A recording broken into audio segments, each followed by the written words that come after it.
things I've noticed about your games is that they're all very clean in the sense that I would not have any problem if I don't have grandchildren yet, but if I had grandchildren, I would not have any problems having them play those games. If I had, parents who come here, I've noticed over the years, the parents and their kids gravitate to your games because they're all so clean. Was that a conscious decision to build the hobby, to make sure that the games you were producing were like PG or below so that people could have their kids play them and, not have to worry about any other influences? Yeah, it was. I mean, in all my businesses, they're all family related. I mean, my other service company does service at a huge amusement center in central New Jersey, I Play America, and it's family related. I know that guns and violence and sex and all of that stuff, drugs, they sell and they get used as promotional things, and I could pick themes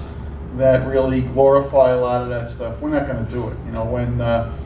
When Playboy came out years ago, and I was Stern's biggest distributor, we actually put the game on the website, and I was at the show. There was no Facebook and there was no Twitter or anything like that. I put it up on the I put it up on our website, and I was still in Las Vegas, and my wife called me and she said, "Hey, I see you got the Playboy game up there, and yeah." She says, "Do we need the money that bad? Do we need to sell that game?" I said, "What do you mean?" So she explained it to me, and I took it off the website, and I didn't sell it. She said, "You're a Grand Knight in the Knights of Columbus. You're a Eucharistic minister. You're a lector. You're on the board of directors of the church and the finance committee and everything. Maybe that exploits women, and maybe that's not exactly the product for you to sell right now. And we don't really need the money that bad, so why don't you take that off the website?" So, to make conscious decisions like that, I didn't think I'd get into an answer like this, but it's the truth. Everybody in every kind of company has to decide what they want to do, what they want to be, what they want to make money on, how desperate they want to be to make money, and what it is. And I can tell you that, we'll probably do a music game. Okay, there I said it. Somewhere in the future, I want to do a music game. Rock and roll bands and things like that. Some of them are, more wholesome than others.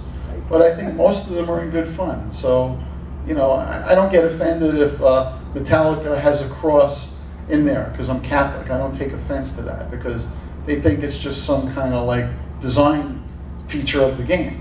But to me, it means something different. So I think today in this country especially, we've come to the point of a lot of sensitivity about what we do, what we say, who we keep as friends, and where we go. Yeah, it's not all bad.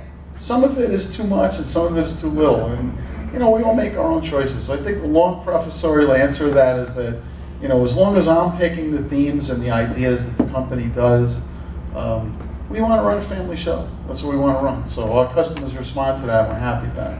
So give that guy something. A lovely poster. How about that? Have the guy next to you sign it over there. He's the one who drew it. Yeah. How can we get that over to him? Dave, you're not doing anything, so get that. Hey, Jack.